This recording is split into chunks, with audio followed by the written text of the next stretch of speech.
Wood burning can be really easy without a laser. All you'll need is some wooden disc and something called torch paste. I'm Ashley and this channel is Chip Builds, and welcome to my Christmas DIY series where we're going through 12 days of various Christmas DIY projects, and today we're gonna do some wood burning with our Cricut and this torch paste, and it ends up making a pretty cool result. So let's jump in.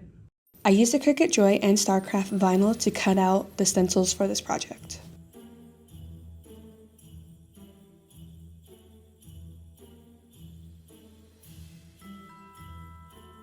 So to make the weeding process easier, I did cut all of these designs apart from each other. And because we are using this as a stencil, we need to remember that we need to weed in an opposite way. I'm just going slow here because I really want to make sure I'm not losing any of those tiny innards of the letters. If your cuts aren't acting quite like you want it to as well, you might want to consider starting to do a test cut with your materials to make sure the settings that you chose are the right ones. We're going to do 5 different designs since I bought a pack of 5 ornaments, and I'm really excited because I've never tried this wood burning paste before.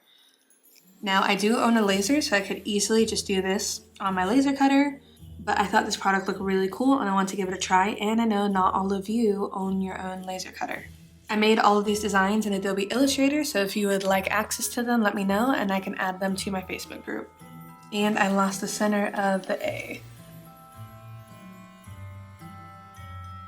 And I managed to get it back. And then we'll just carefully place it back and try and line it up as best as we can.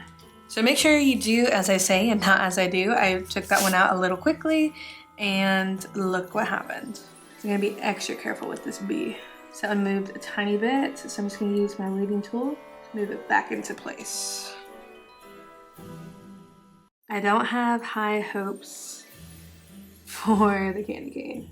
The candy cane, I think I'm gonna have to do reverse weeding on, but I think that'll be okay. So I'm gonna set this one aside for now. When we can come to this one. This design is from my crochet bundle. You can find this on design bundles. I can put a link in the description for you. Once we have these all weeded out, then we can apply it to transfer tape, and then we can put it on the ornaments. So I'm gonna take my transfer tape and just roll out a little bit. Put that one there. We can put this one here. And then I still do have a couple more to cut out on the Cricut, but I'm not gonna bore you by showing you that process. So we can just cut our transfer tape. So what I wanna do is I wanna make sure that these are all brandished down really well to the transfer tape so that I don't lose any of the pieces. So I'm just gonna try and peel away the backing, and then I just pull it and I pull it down and at an angle, and I just try to go slow so I don't lose any of those middle pieces because they always want to come up. So you can see there my settings were a little too deep because it did cut into the backer piece a little bit. It looks awesome to me. Let's apply it to our ornament. I'm just gonna eyeball it and do my best. I might have made this one slightly too big. Push it down. And then I'm gonna brandish the heck out of it because I wanna make sure nothing is gonna leak underneath that vinyl. Then I'm slowly gonna peel away the transfer tape. Then I'm just gonna go over this again just to really make sure this is all nice and down. All right, we can set this one aside. Now, when I bought these ornaments from Michael's, I did not realize there's paint on the back of them. I'm not sure why. I don't know if this is supposed to be like chalkboard or what, so luckily the back side of it was not painted. So just, if you're gonna do this, just really make sure you're measuring the size of ornaments that you have, because even with me measuring it, I think I did make mine a little too big.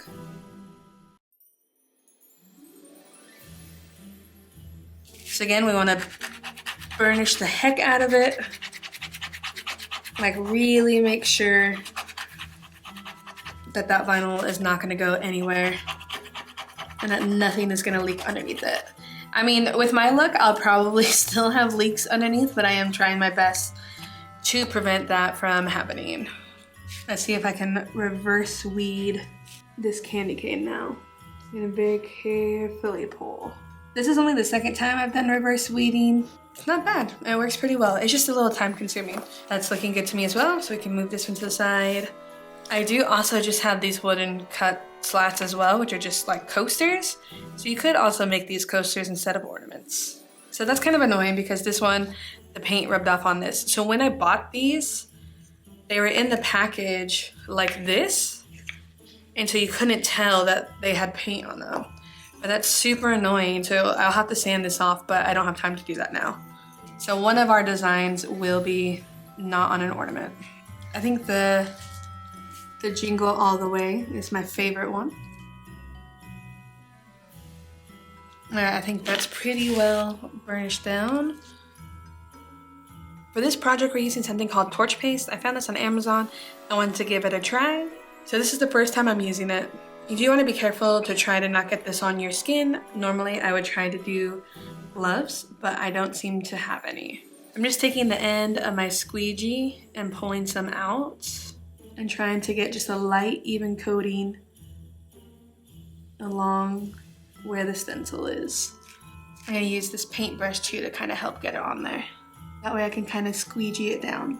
I'm almost kind of treating this as if it were a screen printing project. And then any excess that you have, you just put it back into the jar. And then, so once you have all your area of the stencil covered, you want to try to wipe away as much of the pooled up torch paste as possible, and you can just put it right back in the jar.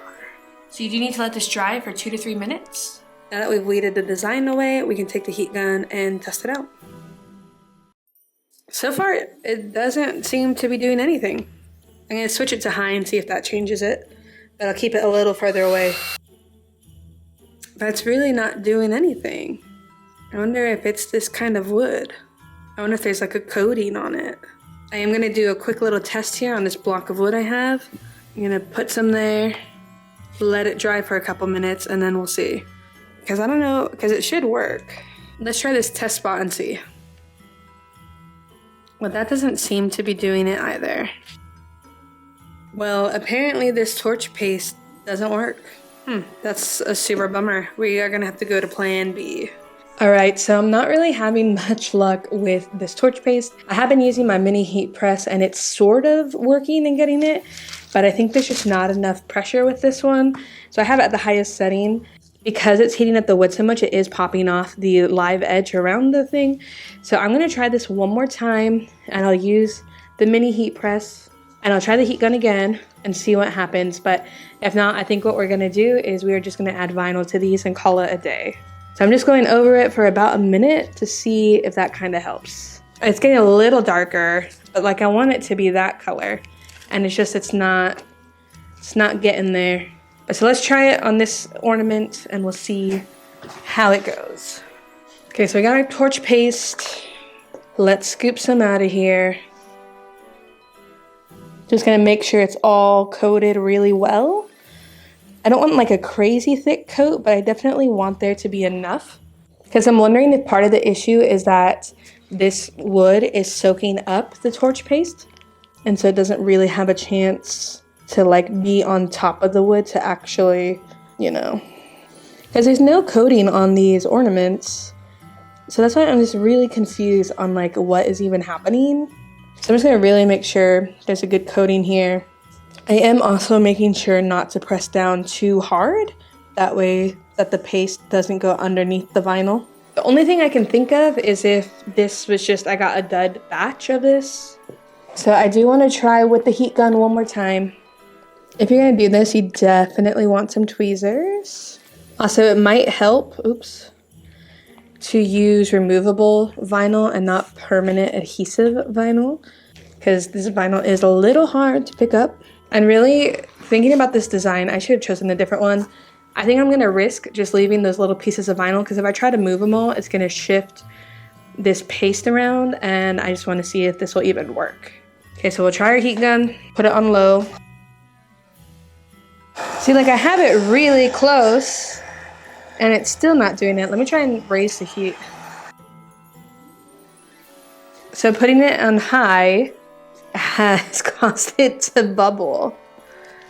So this might be too because I left it on a little thick thinking that would help. It's finally starting to work. Oh my goodness. I don't really know if this is technically worth all this hassle. I'm gonna try it again on low. Gonna give it a break for a second. But wow, see, I'm having to have it so close to get it to even do anything that it's starting to burn the outside of the thing. But this is sort of starting to look kind of cool.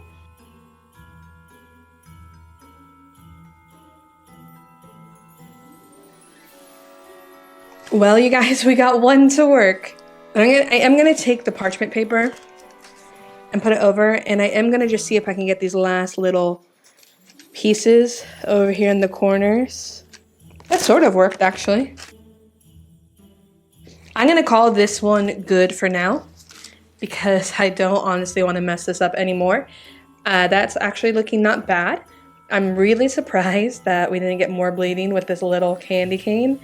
But so I guess let's try and move on to the yarn over one, and let's see if we can salvage this one. I do not know honestly what's going on. I tried this yesterday with the heat gun, the same setting, and it was not working. Came back a fresh day and now it's working. So I don't know, I guess I can't complain, but now it's finally working.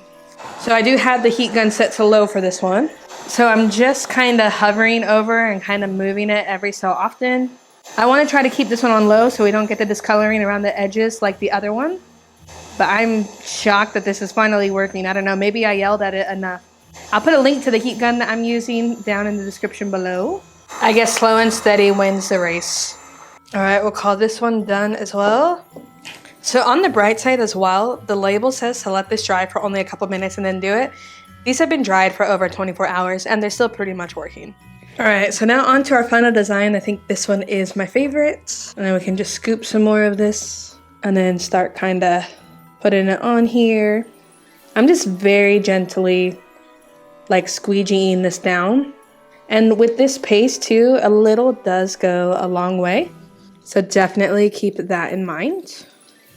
So I'm just taking my bigger squeegee just to make it spread a little farther. And I'm just making sure it's all coated pretty evenly. So then I can come back in here too with this bigger squeegee.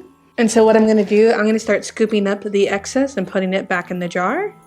I'm not gonna save all of it that I scrape off, but I do wanna get the majority of it, just so we're not being wasteful. All right, I think that's pretty good. And then now we can pull up this piece of vinyl. Then we can just weed out these little pieces. All right, so now we can just take our heat gun and put it on low.